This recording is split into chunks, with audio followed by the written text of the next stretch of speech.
मेरे प्यारे भाइयों, मेरी बहनों, हम मुसलमान हैं। मुसलमान वह शख्स होता है जो अल्लाह रब्बुल इज्जत वल जलाल के सामने सिर तस्लीम खम करता है। मुसलमान वह होता है जो वही करता है जो अल्लाह ताला चाहता है। और मैं कैसे जानूं कि अल्लाह ताला क्या चाहता है?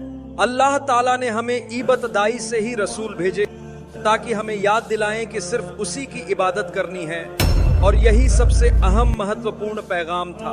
अल्लाह ने रसूल भेजे और इबतदाई शुरुआत से हजरत आदम अलैहिस्सलाम ने अपनी औलाद को नसीहत की कि सिर्फ अल्लाह की इबादत करो। हजरत शीश अलैहिस्सलाम ने अपनी कौम, अपनी औलाद, अपने घर वालों को नसीहत की कि सिर्फ अल्लाह की इबादत करो। हजरत नूह अलैहिस्सलाम ने अपनी कौम को नसीहत की कि वे अल्लाह की तरफ रुजू करें और सिर्फ उसी की इबादत करें। अगर हम और आगे बढ़ें तो देखेंगे कि तमाम अनबिया इकराम का पैगाम बिल्कुल एक जैसा था। वो पैगाम यह था कि सिर्फ अल्लाह ही की इबादत करो। अल्लाह कौन है? अल्लाह वह जात है जिसकी इबादत की जाती है, जिसने सारी कायनात को पैदा किया, वह अल्लाह है। जिसने मुझे और आपको पैदा किया, वह अल्लाह है। जिसकी तरफ मैं मरने के बाद लौट कर जाऊंगा, और जब पूरी कायनात का अंत होगा तो सब उसी की तरफ लौटेंगे। जिसने इस कायनात को इबतदाई शुरुआत में पैदा किया था, वही है अल्लाह रब्बुल इज्जत वल जलाल। लिहाजा अगर आप तमाम अनबिया के पैगाम को देखें तो जब इबादत की बात आती है तो उनके दरमियान कोई इख्तिलाफ नहीं था, कोई तब्दीली नहीं थी, कोई फर्क नहीं था। चाहे वो एक के बाद एक आए, सबने उसी खालिक की इबादत की दावत दी जिसने हमें पैदा किया है। और वह कौन है? वह है अल्लाह, जिसकी इबादत की जाती है और कोई नहीं। अल्लाह के नाम और सिफात ऐसी हैं जो सिर्फ उसी के लिए खास हैं, और कोई भी उसके किसी वस्फ में उसके दर्जे या मर्तबे तक नहीं पहुंच सकता। जब आप कहते हैं कि कोई शख्स बहुत ज्यादा माफ करने वाला है, तो वह अल्लाह के दर्जे पर नहीं। अल्लाह है गफ्फार, गफूर, रहीम, वदूद और बहुत कुछ। ये अल्लाह के नाम है। अल्लाह बहुत माफ करने वाला है। आप और मैं, हम छोटी छोटी बातों को माफ कर सकते हैं, लेकिन जब कुछ बड़ा हो, फिर कुछ और बड़ा हो, और फिर कुछ और बड़ा हो जाए, हमारे पास हदें हैं, लेकिन अल्लाह की कोई हद नहीं है। अल्लाह जो चाहे कर सकता है। फ़अालुन लिमा युरीद।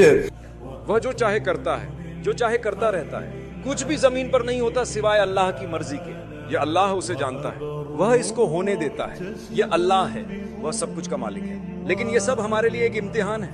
जिंदगी बहुत छोटी है। एक दिन अच्छा होता है, एक दिन बुरा, एक दिन आपके हक में होता है, एक दिन आपके खिलाफ। मेरे भाइयों, मेरी बहनों, अल्लाह पर ईमान लाओ। अगर आपका ताल्लुक अल्लाह से है तो अच्छे दिन में अल्हम्दुलिल्लाह है, बुरे दिन में भी अल्हम्दुलिल्लाह है। दिन में 5 नमाजें हैं, अच्छे दिन में 5, बुरे दिन में भी 5। सुभान अल्लाह। दरअसल जब कुछ बुरा होता है तो हम अल्लाह के करीब हो जाते हैं। हम यहाँ बैठे हैं, हम अल्लाह का शुक्र अदा करते हैं कि अल्लाह ने हमें अपनी खूबसूरत घर में बैठने का मौका दिया। यह अल्लाह का घर है। हम सब की तादाद संख्या बहुत ज्यादा है। हम यहाँ क्यों हैं? क्योंकि अल्लाह का हुक्म है। आप यहाँ हैं और मैं यहाँ हूँ ताकि हम अल्लाह की इबादत करें। एक अच्छा कलमा सुने जो हमें अल्लाह के करीब करे, ताकि हमारा यकीन और ईमान अल्लाह पर बढ़ सके। क्या आपको ये गारंटी है कि आज रात खुशगवार होगी? क्या आपको ये गारंटी है कि आप आज रात जिंदा रहेंगे? आज रात तो बहुत दूर है। कोई गारंटी नहीं है कि लोग यहाँ और अभी नहीं गुजर जाएंगे। कभी पता नहीं क्या हो जाए जब हम बाहर निकले। अल्लाह हमें जन्नतुल फिरदौस दे, अल्लाह हमें अच्छी मौत दे, अल्लाह हमारी मदद करे। मैं ये सब बातें शुरू से इसलिए कह रहा हूँ कि अल्लाह हमें अपनी इबादत सिर्फ और सिर्फ अल्लाह के लिए करने का हुक्म देता है। अल्लाह ताला हमें वही करने का हुक्म देते हैं जो उसने हमें हिदायत दी है, और वह हिदायत उसने अपने पैगंबरों के जरिए भेजी। ये सभी पैगंबर अल्लाह के पैगंबर थे, और उनमें आखिरी नबी मोहम्मद इब्न अब्दुल्लाह सल्लल्लाहु अलैहि वसल्लम है। उन्होंने जो तालीम दी वह बिल्कुल वही है जो हजरत ईसा अलैहिस्सलाम ने सिखाई, और जो हजरत मूसा अलैहिस्सलाम ने सिखाई। वही तालीम थी कि अपने खालिक की इबादत करो और किसी और की नहीं। हजरत मूसा अलैहिस्सलाम ने फरमाया, सिर्फ अपने खालिक की इबादत करो और किसी और की नहीं। हजरत हारून अलैहिस्सलाम ने भी यही बात कही। हजरत इब्राहिम अलैहिस्सलाम ने क्या कहा? उन्होंने फरमाया, सूरज की इबादत न करो, चांद की इबादत न करो, सितारों की इबादत न करो, तखलीक की इबादत न करो, सिर्फ उसके पंजे। जब आप सजदे में होते हैं तो आपके पांव के पंजे जमीन को छूते हैं, यूं ये 7 हड्डियां मुकम्मल हो जाती हैं। ये क्या है? ये इबादत का सबसे बुलंद दर्जा है, जबकि इंसान जिस्मानी तौर पर सबसे निचली सतह पर होता है। सुभान अल्लाह।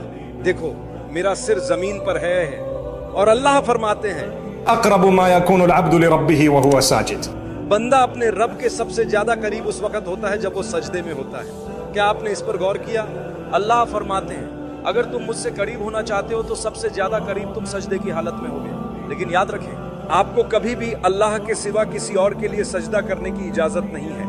یہ عبادت ہے اور تمام عبادتیں صرف اور صرف اللہ کے لیے ہوتی ہیں. اگر اللہ نے ہمیں پیدا کیا ہے اور ہمیں حکم دیا ہے کہ میری عبادت کرو، تو ہم کیسے جان سکتے ہیں کہ اللہ کی عبادت کس طرح کرنی ہے؟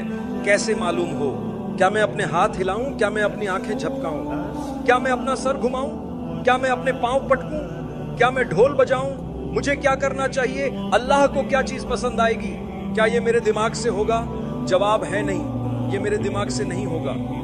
اللہ کو خود فیصلہ کرنا ہے کہ وہ چاہتا ہے کہ میں اس کی عبادت کیسے کروں. میں اپنی طرف سے کچھ نہیں کر سکتا، مجھے معلوم ہونا. کچھ لوگ جب اللہ کی عبادت کرنا چاہتے ہیں تو بس کچھ بھی کر لیتے ہیں اور کہتے ہیں کہ مجھے یقین ہے اللہ خوش ہوگا. یہ عبادت ہے. آپ کیا کہہ رہے ہیں؟ آپ بس اپنا سر یوں ہلا دیں اور کہیں کہ اللہ خوش ہوگا. یہ کیا چیز ہے؟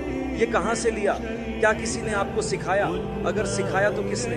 اگر یہ اللہ کے رسولوں کے ذریعے آیا ہے تو آپ درست ہیں، لیکن اگر یہ کسی اور سے آیا ہے تو آپ غلط ہیں. چاہے آپ کو کتنا ہی صحیح لگے، آپ غلط ہیں، کیونکہ اللہ نے آپ کو وہ چیز نہیں سکھائی. لہٰذا عبادات صرف اللہ کے لیے ہیں اور عبادات کے طریقے صرف اللہ ہی متعین کرے گا، کوئی اور نہیں. اللہ تعالی ہمیں استقامت عطا فرمائے. آپ قرآن پڑھنا چاہتے ہیں، جتنا چاہیں پڑھیں، یہ عبادت ہے.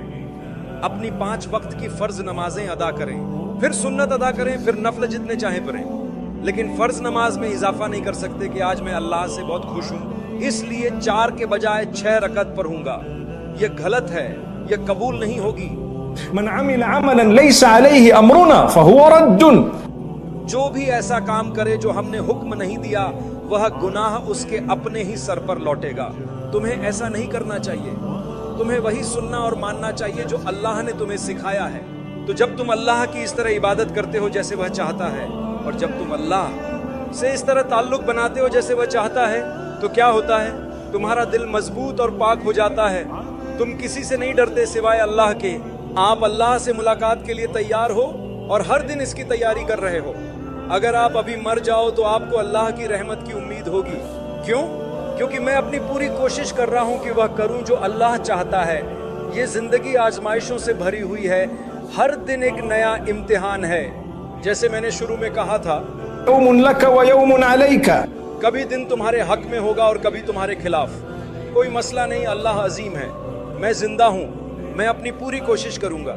میرے پاس میرے ہاتھ اور پاؤں ہیں، میری صلاحیتیں ہیں، میں اپنی بہترین کوشش کروں گا.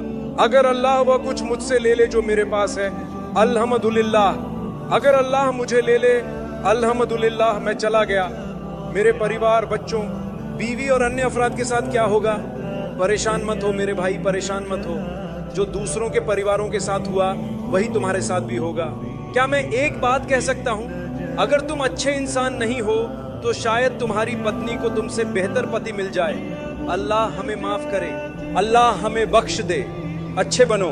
خيركم خيركم لأهله. تم میں سے بہترین وہ ہے جو اپنے اہل و عیال کے ساتھ بہترین سلوک کرے. اللہ ہمیں مضبوط بنائے. اور ایک چیز جسے ہمیں اپنانا چاہیے وہ ہے یقین. یقین کس پر؟ اللہ پر. اللہ پر اپنے ایمان کو مضبوط کرو. توکل علی اللہ.